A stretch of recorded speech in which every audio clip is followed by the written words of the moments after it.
नमस्कार। आज हम अंग्रेजी के एक बहुत ही दिलचस्प हिस्से को समझने वाले हैं। एक ऐसा हिस्सा जो हमारे साधारण से वाक्यों में जान डाल देता है। जी हाँ, हम बात कर रहे हैं मोडल वर्ब्स की। समझिए कि ये वो चाबियां हैं जो एक्सप्रेसिव इंग्लिश का ताला खोलती हैं। किसी भी भाषा को ना एक बड़े खूबसूरत लैंडस्केप की तरह सोचा जा सकता है, जहां हर शब्द, हर नियम एक नया रंग भरता है, एक नया रास्ता दिखाता है। तो चलिए आज इसी लैंडस्केप के एक बहुत ही कमाल के रास्ते को एक्सप्लोर करते हैं। अब जरा इस सेंटेंस को देखिए। आई ईट मतलब मैं खाता हूं। बहुत ही सीधा, एकदम सिंपल। पर क्या इससे पूरी बात समझ में आ रही है? हाँ, यही तो सवाल है। ये सेंटेंस सिर्फ एक फैक्ट बता रहा है, एक जानकारी दे रहा है। इसमें न तो कोई इमोशन है, न कोई इरादा, न कोई मजबूरी। ये बस एक सपाट सी बात है। और बस यहीं पर एंट्री होती है मोडल वर्ब्स की। इन्हें सिर्फ ग्रामर का हिस्सा मत समझिए, इन्हें एटीट्यूड वर्ब्स कहना ज्यादा सही होगा। ये वो छोटे छोटे हेल्पिंग वर्ब्स हैं जो एक सेंटेंस में बोलने वाले का असली मूड या इरादा जोड़ देते हैं। इसको ऐसे भी समझ सकते हैं जैसे खाने में मसाले स्वाद ले आते हैं या किसी पेंटिंग में रंग जान डाल देते हैं। ठीक वैसे ही मोडल वर्ब्स हमारे शब्दों में, हमारे वाक्यों में फ्लेवर और रंग भर देते हैं। तो चलिए अब इसे एक्शन में देखते हैं कि ये जादू होता कैसे है। देखिए, आई ईट जब आई मस्ट ईट बन जाता है तो ये एक जरूरत बन जाती है। आई कैन ईट कहने से क्षमता का पता चलता है और आई मे ईट एक संभावना दिखाता है। देखा आपने, एक छोटे से शब्द ने पूरे वाक्य का मतलब ही पलट दिया। मॉडल वर्ब्स ये सिर्फ ग्रामर के रूल्स नहीं हैं, बल्कि ये हमारी बातचीत को असरदार बनाने वाले, कह सकते हैं, पावरफुल टूल्स हैं। आज हम यही जानेंगे कि कैसे ये छोटे छोटे शब्द हमारी भाषा को पूरी तरह से बदल सकते हैं। तो चलिए शुरू करते हैं। अच्छा, इन दो सेंटेंसेस को देखिए। पहला है आई वॉन्ट टू गो, मतलब मैं जाना चाहता हूं, और दूसरा आई मस्ट गो, जिसका मतलब है मुझे जाना ही होगा। अब सुनने में तो ये काफी मिलते जुलते लगते हैं ना, पर इनके मतलब में जमीन आसमान का फर्क है, और यही फर्क मॉडल वर्ब्स की असली ताकत दिखाता है। आज इसी को समझेंगे। मॉडल वर्ब्स, ये जो खास हेल्पर वर्ब्स है ना, ये सिर्फ ग्रामर का हिस्सा नहीं है। ऐसा समझिए कि ये हमारी भाषा के लिए एक अपग्रेड हैं। इनके इस्तेमाल से हमारी बातें छोटी हो जाती हैं, ज्यादा क्लियर हो जाती हैं और इमोशंस के हिसाब से एकदम सटीक हो जाती हैं। तो सवाल ये है कि ये इतने जरूरी क्यों हैं? सबसे पहली बात, ये हमारी बातों को छोटा और टू द पॉइंट बनाते हैं, जिससे मतलब एकदम साफ समझ आता है। पर इससे भी बड़ी बात यह है कि ये हमारी फीलिंग्स को, हमारे इरादों को बिल्कुल सही तरीके से सामने रखने में मदद करते हैं। ये देखिए, इसका एक परफेक्ट एग्जाम्पल है। लेफ्ट साइड पर है आई वॉन्ट टू गो, जो एक नॉर्मल सी इच्छा है, ठीक है। लेकिन राइट साइड पर देखिए, सिर्फ मस्ट जोड़ने से आई मस्ट गो, इस वाक्य में एक अर्जेंसी आ गई, एक जरूरत आ गई। देखा, एक छोटा सा शब्द और पूरा का पूरा इमोशन ही बदल गया। तो चलिए अब देखते हैं कि ये मॉडल वर्ब्स असल में काम कैसे करते हैं। इनको ना मीनिंग चेंजर भी कह सकते हैं। ये सच में जादुई शब्द हैं जो किसी भी सेंटेंस का पूरा इरादा ही पलट सकते हैं। चलिए देखते हैं कैसे। हम एक बहुत ही सिंपल सेंटेंस से शुरुआत करते हैं। आई गो मतलब मैं जाता हूं। एकदम सीधी सी बात है ना? अब देखते हैं कि मॉडल वर्ब्स इसमें कैसे जान डालते हैं। ओके, तो अगर हम इसमें शुड जोड़ दें तो ये बन जाता है आई शुड गो, मतलब मुझे जाना चाहिए। अब ये सिर्फ एक फैक्ट नहीं रहा, ये एक सलाह बन गया, एक सजेशन, एक राय। ठीक है, अब शुड को हटाकर विल लगाते हैं। आई विल गो यानी मैं जाऊंगा। देखिए, मतलब फिर से बदल गया। अब ये एक पक्का फैसला है, एक कमिटमेंट है। और आखिर में अगर हम माइट का इस्तेमाल करें तो ये हो जाता है आई माइट गो, यानी शायद मैं जाऊं। ये एक पॉसिबिलिटी दिखा रहा है, एक अनिश्चितता, कुछ भी पक्का नहीं है, बस हो सकता है। तो सबसे जरूरी टेक अवे क्या है? यही कि हर मॉडल वर्ब सेंटेंस का मतलब पूरी तरह से बदल देता है। शुड, विल, माइट ये सिर्फ शब्द नहीं है, ये इंटेंशन बदलने वाले टूल्स हैं। अब जब इनकी पावर का अंदाजा हो गया है तो चलिए उन 13 मेन मॉडल वर्ब से मिलते हैं जो हमारी बातचीत को नेक्स्ट लेवल पर ले जा सकते हैं। तो टेक्निकली इनकी डेफिनेशन क्या है? देखिए, मॉडल वर्ब्स वो हेल्पिंग वर्ब्स हैं जो किसी काम के पीछे का एटीट्यूड, पॉसिबिलिटी, नेसेसिटी या परमिशन बताते हैं। ये मेन वर्ब की मदद करते हैं ताकि मन की बात और भी ज्यादा एक्यूरेटली कही जा सके। और इनकी संख्या कितनी है? 13। जी हां, मैं 13 मॉडल वर्ब्स हैं जिन्हें अपने कम्युनिकेशन टूलकिट का हिस्सा बनाया जा सकता है। और ये रही वो पूरी list. Can, could, may, might, must, shall, should, will, would. और फिर है ऑट टू, नीड, डेयर और यूज टू। इनमें कैन, शुड, विल जैसे कॉमन शब्द तो हैं ही, साथ में ऑट टू, डेयर जैसे कुछ खास शब्द भी हैं। और हां, इनमें से हर एक का अपना एक अलग मतलब और इस्तेमाल है। तो जैसा कि हमने देखा, ये सिर्फ ग्रामर का कोई लेसन नहीं था। ये नॉलेज सच में एक नई सुपर पावर की तरह है। अपनी बातचीत में क्लैरिटी, प्रिसिशन और सही इमोशन लाने की पावर। तो इस पूरी चर्चा के बाद एक सवाल सोचना तो बनता है, अगली कॉन्वर्सेशन में कौन सा मॉडल वर्ब इस्तेमाल किया जाएगा? अब अपनी और दूसरों की बातों में इन शब्दों पर जरा ध्यान दीजिएगा और देखिएगा कि ये कैसे हर पल मतलब को बदलते रहते हैं। चलिए सीधा उस सवाल पर आते हैं जिसने स्कूल में तो पक्का सबको परेशान किया होगा। कैन आई गो बोले या मे आई गो? सुनने में तो एक जैसे लगते हैं ना, है ना? पर आज पता चलेगा कि इनमें जमीन आसमान का फर्क है। तो आज हम क्या क्या देखने वाले हैं? सबसे पहले जानेंगे कि ये मॉडल वर्ब्स है क्या भला। फिर एक एक करके कैन, कुड, मे, माइट और मस्ट को समझेंगे, वो भी एकदम आसान एग्जाम्पल्स के साथ। और हाँ, आखिर में एक क्विक रिकैप भी करेंगे। तो शुरू करें। चलिए सबसे पहले ये समझते हैं कि आखिर ये मॉडल वर्ब्स होते क्या हैं और इनकी जरूरत ही क्यों पड़ती है। ओके, तो मॉडल वर्ब्स को ऐसे समझिए, ये हैं हेल्पर वर्ब्स। मतलब ये मेन वर्ब जो असली काम है उसके साथ जुड़कर सेंटेंस का पूरा मूड ही बदल देते हैं। जैसे कोई काम हो सकता है या होना ही चाहिए या शायद होगा। ये खुद एक्शन नहीं है पर एक्शन का फ्लेवर बदल देते हैं। चलिए अब मिलते हैं सबसे कॉमन और पॉपुलर मॉडल वर्ब से, कैन। ये इतना वर्सेटाइल है कि आप सोच भी नहीं सकते कितनी अलग अलग सिचुएशंस में काम आता है। तो मोटे तौर पर कैन के 3 मेन काम हैं, एबिलिटी यानी काबिलियत बताना, पॉसिबिलिटी यानी संभावना जताना और परमिशन मतलब इजाजत देना। जैसे आई कैन स्विम, यहाँ कैन क्या बता रहा है? ये एक काबिलियत, एक एबिलिटी दिखा रहा है, मतलब मुझे तैरना आता है, ये मेरा हुनर है। और इस वाले एग्जाम्पल में यू कैन गो नाउ, यहाँ पर कैन इजाजत देने के काम आ रहा है। ये किसी को जाने के लिए कहने का एक काफी इनफॉर्मल और दोस्ताना तरीका है। ओके, कैन तो हो गया। अब आते हैं कुड पर। अब ज्यादातर लोग इसे बस कैन का पास्ट टेंस मान लेते हैं, लेकिन कहानी में ट्विस्ट है, इसके और भी बड़े इंटरेस्टिंग यूजेस हैं।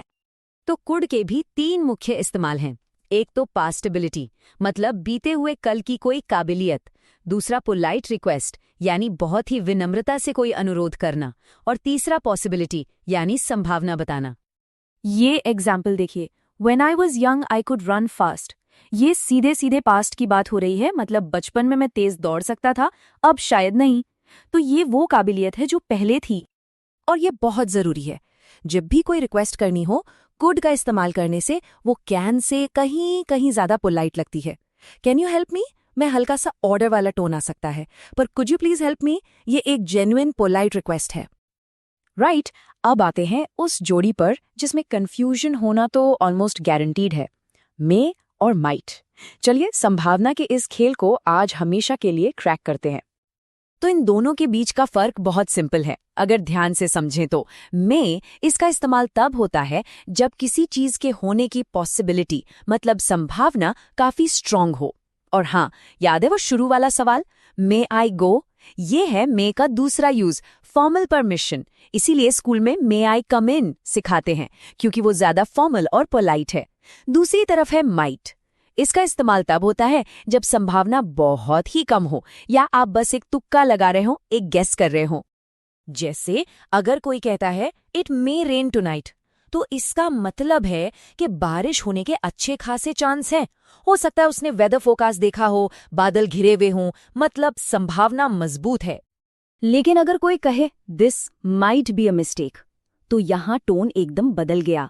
इसका मतलब है कि बोलने वाले को पक्का यकीन नहीं है, ये बस एक अंदाजा है, एक वीक पॉसिबिलिटी। माइट शक या अनसर्टेनिटी दिखाता है। चलिए अब आते हैं सबसे पावरफुल मॉडल वर्ब पर, मस्ट। जब किसी काम को करने के अलावा कोई और ऑप्शन ही ना हो, जब वो करना जरूरी ही हो, तब आता है मस्ट। तो मस्ट का मतलब है ऑब्लिगेशन यानी बाध्यता, नेसेसिटी यानी जरूरत, या फिर कोई स्ट्रॉन्ग रूल। सीधी सी बात है, जहां मस्ट आ गया वहां कोई चॉइस ही नहीं है। ये एग्जाम्पल तो एकदम परफेक्ट है। You must where a helmet. ये कोई सलाह नहीं है, ये एक नियम है, एक कानून है। इसे नहीं मानने का मतलब है कि आप मुश्किल में पड़ सकते हैं। ये एक मजबूत ऑब्लिगेशन है।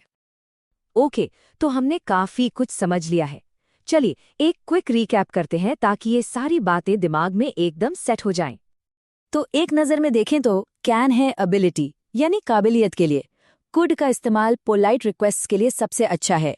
मे मतलब स्ट्रॉन्ग पॉसिबिलिटी, जब संभावना ज्यादा हो। माइट मतलब वीक पॉसिबिलिटी, जब सिर्फ अंदाजा हो। और आखिर में मस्ट यानी ऑब्लिगेशन, जब कुछ करना ही करना है।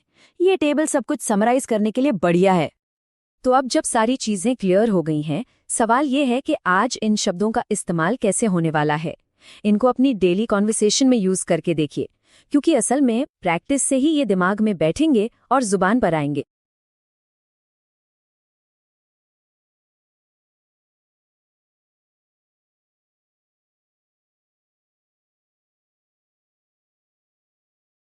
अंग्रेजी बोलते समय अक्सर विल और वुड को लेकर थोड़ी उलझन हो जाती है ना? या फिर शैल और शुड को लेकर हमेशा सोचना पड़ता है कि भाई कौन सा शब्द सही बैठेगा। अगर ऐसा होता है तो इसमें कोई नई बात नहीं है। ये 4 शब्द बहुत ही आम हैं, लेकिन अच्छे अच्छे लोगों को भी कंफ्यूज कर देते हैं। तो चलिए आज इस उलझन को हमेशा के लिए दूर करते हैं। तो असली सवाल यही है, विल या शैल, शुड या वुड। आज हम इन शब्दों के पीछे के राज को खोलेंगे और एक ऐसा आसान तरीका समझेंगे जिससे इन्हें बिना ज्यादा सोचे पूरे आत्मविश्वास के साथ इस्तेमाल किया जा सके। चलिए शुरुआत करते हैं भविष्य बताने वाले 2 शब्दों से, विल और शैल। दोनों भविष्य की ही बात करते हैं, लेकिन एक में पक्का इरादा झलकता है तो दूसरे में थोड़ी औपचारिकता। आइए देखते हैं कैसे। विल को आप अपना सबसे भरोसेमंद दोस्त समझिए जब भी भविष्य के बारे में बात करनी हो। ये तब काम आता है जब कोई बात एकदम पक्की हो, चाहे कोई वादा करना हो या कोई फैसला लेना हो। विल आपकी बात में दम भर देता है। तो विल के 3 बड़े काम हैं। पहला, ये बताता है कि भविष्य में क्या होगा। दूसरा, इससे मजबूत वादे किए जाते हैं। और तीसरा, ये उस फैसले के बारे में बताता है जो इसी पर लिया गया है। जैसे किसी कैफे में कहना, I will have the coffee. पहला उदाहरण देखिए, I will call you tomorrow. ये एक साफ और सीधा संदेश है। इसमें कोई अगर मगर नहीं, बस एक पक्की बात है कि कल फोन आएगा। अब देखिए विल से वादा कैसे किया जाता है। आई विल हेल्प यू, ये कहने जैसा है, मुझ पर भरोसा रखो, मैं मदद जरूर करूंगा। ये कोई खोखला वादा नहीं, बल्कि एक पक्का इरादा है। अब आते हैं विल के थोड़े पुराने और ज्यादा संस्कारी भाई शैल पर। ये थोड़ा फॉर्मल है, जैसे किसी बड़े अधिकारी से बात कर रहे हों। आम बातचीत में, खासकर अमेरिकन इंग्लिश में, ये कम सुनाई देता है। लेकिन जब बात सुझाव या औपचारिक प्रस्ताव की हो तो शैल की अपनी एक अलग जगह है। तो शैल क्या क्या काम करता है? पहला, ये सवाल पूछकर विनम्रता से कोई सुझाव देता है। दूसरा, ये कोई प्रस्ताव रखता है। और तीसरा, ये भविष्य के इरादों को एक गंभीर और औपचारिक अंदाज देता है। इसका सबसे आम उदाहरण है, शैल वी गो? ये पूछने जैसा है, क्या हम चलें? यहाँ हुक्म नहीं दिया जा रहा, बल्कि राय मांगी जा रही है। ये बहुत ही विनम्र तरीका है कुछ शुरू करने का। और जब अपनी बात में वजन डालना हो तो शैल काम आता है।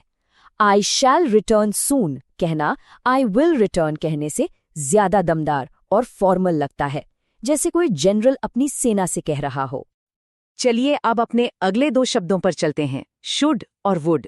ये दोनों बहुत काम के हैं, क्योंकि ये हमें सलाह देने, विनम्रता दिखाने और कल्पना की दुनिया में ले जाने में मदद करते हैं। सबसे पहले बात करते हैं शुड की। इसे आप अपने अंदर की सही गलत बताने वाली आवाज समझ सकते हैं। यह हमें बताता है कि क्या करना चाहिए, चाहे वो कोई अच्छी सलाह हो, हमारी जिम्मेदारी हो या किसी चीज की उम्मीद हो। तो शुड के 3 मुख्य काम हैं। सलाह देना, जैसे यू शुड रेस्ट, कर्तव्य याद दिलाना, जैसे we should respect our elders, और उम्मीद जताना, जैसे the train should be on time. सलाह देने के लिए ये एक क्लासिक उदाहरण है, यू शुड स्टडी वेल। ये एक सीधी, साफ और काम की सलाह है जो बताती है कि किसी के लिए क्या करना सबसे अच्छा रहेगा। शुड का इस्तेमाल उम्मीद जताने के लिए भी होता है, जैसे he should be here bye now. इसका मतलब है कि पक्का तो नहीं पता, लेकिन हर संकेत यही कह रहा है कि उसे अब तक यहां होना चाहिए था। अब आते हैं वुड पर, जो भाषा को विनम्र और कह सकते हैं जादुई बना देता है। ये विनम्र अनुरोध करने, अगर ऐसा होता तो, जैसी काल्पनिक बातें करने और बीती हुई यादों को ताज़ा करने के काम आता है। तो वुड के 3 कमाल के इस्तेमाल हैं। पहला, ये बातों में विनम्रता घोल देता है।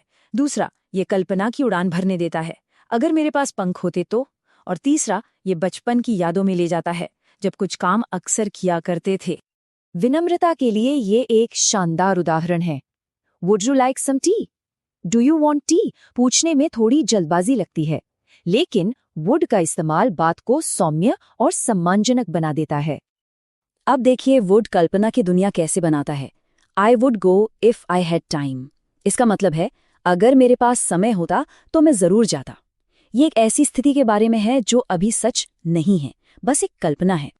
वुड का एक और प्यारा इस्तेमाल है पुरानी यादों को ताज़ा करना, जैसे वी वुड प्ले आउटसाइड।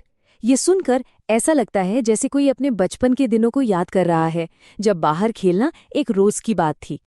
तो अब तक हमने चारों शब्दों को अलग अलग समझा। अब असली मजा आएगा जब हम इन सबको एक साथ रखकर देखेंगे, ताकि सारी उलझन एक बार में ही दूर हो जाए। देखिए, ये टेबल सब कुछ साफ कर देती है। विल है एक्शन हीरो जो पक्के वादे करता है, शैल है एक संस्कारी सलाहकार, शुड है हमारा नैतिक गाइड, और वुड है एक विनम्र और कल्पनाशील दोस्त। हर शब्द का अपना एक अलग अंदाज है। याद रखिए, ये सिर्फ ग्रामर के नियम नहीं है, ये हमारी भाषा के जादुई औजार हैं। सही शब्द चुनकर हम अपनी बात में वजन, विनम्रता और कल्पना के रंग भर सकते हैं। इससे हमारी बात न सिर्फ सही होगी बल्कि असरदार भी होगी। तो अब जब ये चारों औजार हमारे पास हैं, तो सोचने वाली बात है, अगली बार जब अंग्रेजी में बात करनी होगी तो अपनी सलाह को शुड से, अपने पक्के इरादे को विल से और अपनी विनम्रता को वुड से कैसे दिखाया जाएगा। अभ्यास करते रहिए और भाषा निखरती जाएगी। अंग्रेजी में ना कुछ वर्ब्स सिर्फ एक्शन नहीं दिखाते, बल्कि वो ड्यूटी, नेसेसिटी और करेज जैसी स्पेशल मीनिंग्स भी जोड़ते हैं। तो चलिए आज ऐसे ही 4 खास मॉडल वर्ब्स की दुनिया में गोता लगाते हैं और देखते हैं कि ये हमारी बातचीत को और बेहतर कैसे बना सकते हैं। अच्छा, कभी सोचा है कि कर्तव्य, हिम्मत और गुजरे जमाने की आदतों में क्या कॉमन हो सकता है? सुनने में थोड़ा अलग लगता है ना, पर इसका जवाब 4 बहुत ही खास मॉडल वर्ब्स में छिपा है, जिन्हें हम आज समझने वाले हैं। चलिए इस पहेली को सुलझाते हैं। तो हमारी लिस्ट में सबसे पहले है ought to। ये सिर्फ एक क्रिया नहीं है, बल्कि ये जिम्मेदारियों का एहसास दिलाने और मजबूत सलाह देने का एक बहुत पावरफुल तरीका है।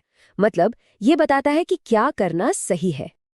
तो ought to का असली काम क्या है? देखिए, ये सिर्फ एक सुझाव नहीं है, बल्कि ये एक मोरल ऑब्लिगेशन, एक नैतिक जिम्मेदारी की ओर इशारा करता है। आप कह सकते हैं कि ये वो अंदर की आवाज है जो बताती है कि सही काम क्या है।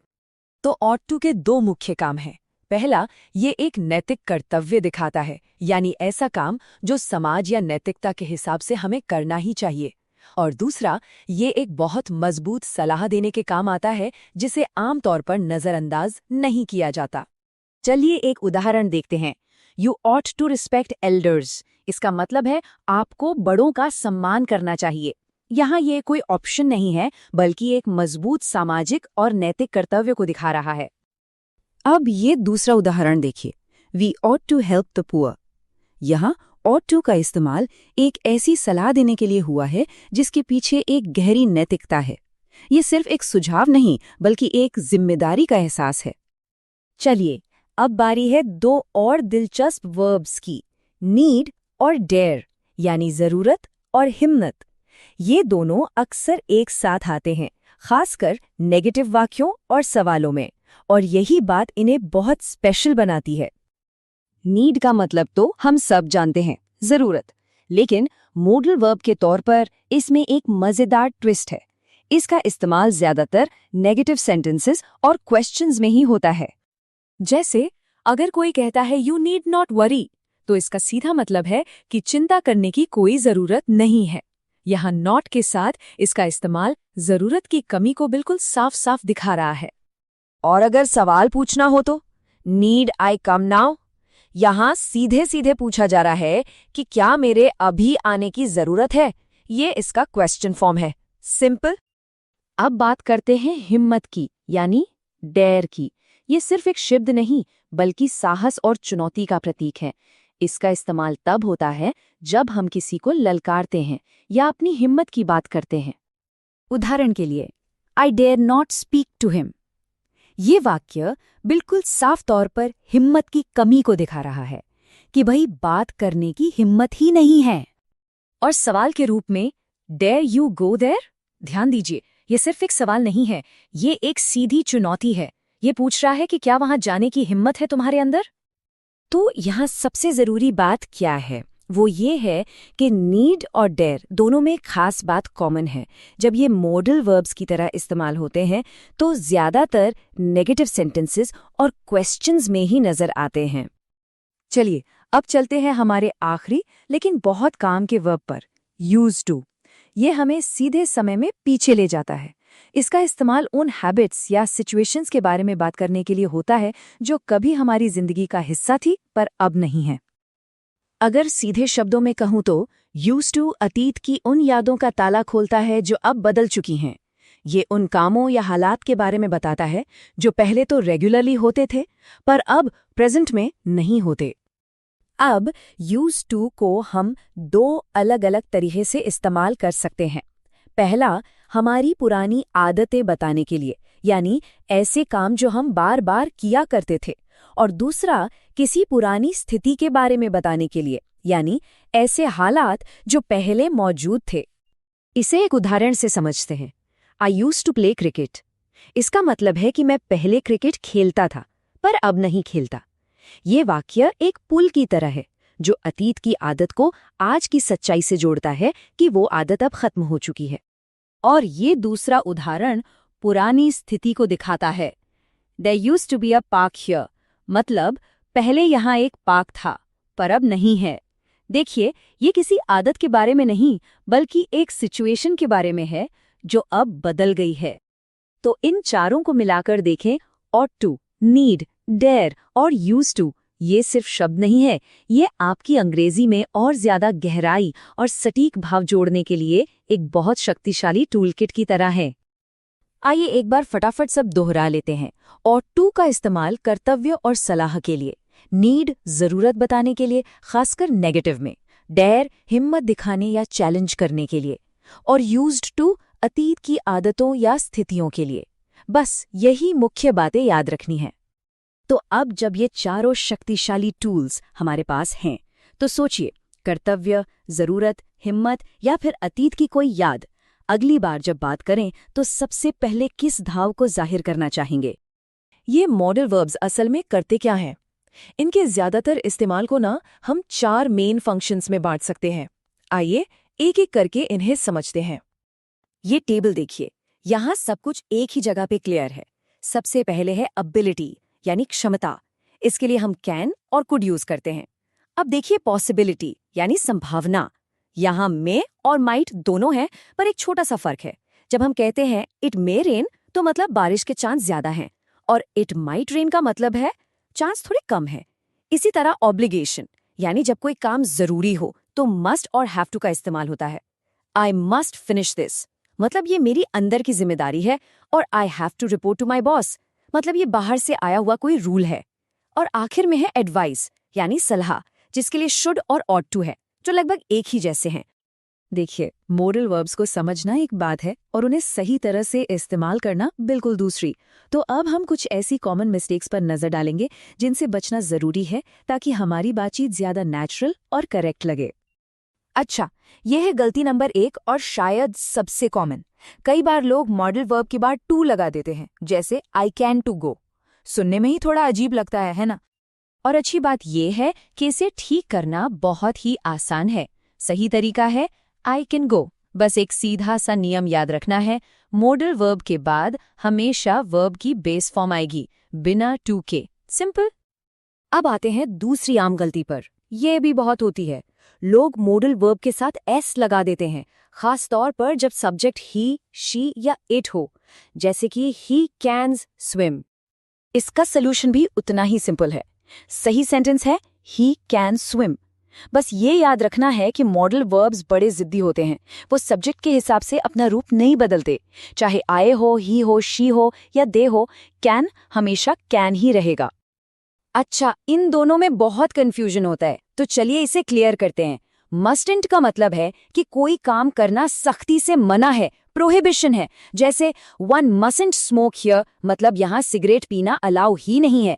वही दूसरी तरफ डोंट हैव टू का मतलब है कि कोई जबरदस्ती नहीं है, आपकी मर्जी है। जैसे one doesn't have to wear a tie, मतलब टाई पहनना जरूरी नहीं है, पहने तो ठीक, न पहने तो भी चलेगा। अब आते हैं कैन और मे पर, जब हमें परमिशन लेनी हो। दोनों का ही इस्तेमाल होता है, पर कॉन्टेक्स्ट का फर्क है। कैन थोड़ा इनफॉर्मल है, मतलब दोस्तों यारों में चलता है। Can I borrow a pen, बिल्कुल ठीक है। लेकिन मे ज्यादा फॉर्मल, ज्यादा पोलाइट माना जाता है। किसी बड़े से या ऑफिस में बात करते वक्त may I speak with the manager कहना ज्यादा सही लगता है। तो सीधी सी बात है, दोस्तों के साथ कैन और बॉस के साथ मे। ओके, तो बेसिक्स तो हो गए। अब चलिए अपनी स्किल्स को थोड़ा नेक्स्ट लेवल पर ले जाते हैं। देखते हैं कि पास्ट और फ्यूचर, यानी बीते हुए और आने वाले कल के बारे में बात करने के लिए मॉडल वर्ब्स का इस्तेमाल कैसे होता है। पास्ट के बारे में बात करने के लिए एक सीधा साधा फॉर्मूला है, जिसे याद रखना बहुत जरूरी है। फॉर्मूला है, सबसे पहले मॉडल वर्ब, उसके बाद हैव और फिर वर्ब का पास्ट पार्टिसिपल फॉर्म। बस। चलिए कुछ एग्जाम्पल से समझते हैं। जब किसी बीती बात पर अफसोस या सलाह देनी हो तो हम कहेंगे someone should have studied harder, मतलब थोड़ी और पढ़ाई कर लेनी चाहिए थी। जब कोई मौका हाथ से निकल गया हो, दे कुड हैव वन, अरे वो जीत सकते थे। जब किसी बात का पक्का अंदाजा हो, ही मस्ट हैव लेफ्ट, वो पक्का चला गया होगा। और जब आप श्योर नहीं हैं, शी माइट हैव फॉरगॉटन, शायद वो भूल गई होगी। देखिए, एक ही फॉर्मूला कितने अलग अलग भाव बता रहा है। और अगर पास्ट वाला फॉर्मूला थोड़ा मुश्किल लगा तो एक अच्छी खबर है, फ्यूचर के लिए मॉडल वर्ब्स इस्तेमाल करना तो और भी ज्यादा आसान है। इसका फॉर्मूला है सिर्फ मॉडल वर्ब और उसके साथ वर्ब का बेस फॉर्म, बस इतना ही। जरा इस स्लाइड पे नजर डालिए, फ्यूचर के लिए मॉडल वर्ब्स कितने काम के हैं। जब कोई बात पक्की हो तो हम कहते हैं आई विल कॉल टुमारो। जब किसी चीज की संभावना हो, इट मे रेन टुमारो। और अगर संभावना थोड़ी कमजोर हो, I might go to the party. और जब कोई उम्मीद हो, the train should arrive soon, मतलब ट्रेन को अब तक आ जाना चाहिए। तो हमने काफी कुछ कवर कर लिया है ना? चलिए अब इस सारी जानकारी को पक्का करने के लिए सबसे जरूरी नियमों को एक बार फिर से दोहरा लेते हैं। तो ये हैं 3 गोल्डन रूल्स। पहला, मॉडल वर्ब के बाद हमेशा वर्ब का बेस फॉर्म आता है। शी कैन टू गो नहीं, शी कैन गो। दूसरा, मॉडल वर्ब्स कभी अपना रूप नहीं बदलते, सब्जेक्ट चाहे जो भी हो। ही कैन स्विम नहीं, ही कैन स्विम। और तीसरा, पास्ट के बारे में बात करने के लिए फॉर्मूला है model plus have plus past participle, जैसे ही मस्ट हैव लेफ्ट। बस ये 3 बातें याद रखिए, आपकी कई गलतियां अपने आप दूर हो जाएंगी। और अब जाते जाते एक सवाल, आज अपनी किसी बातचीत में ऐसा कौन सा मॉडल वर्ब इस्तेमाल किया जा सकता है जो आपकी बात को और ज्यादा मीनिंगफुल बना दे? इस पर सोचिएगा जरूर।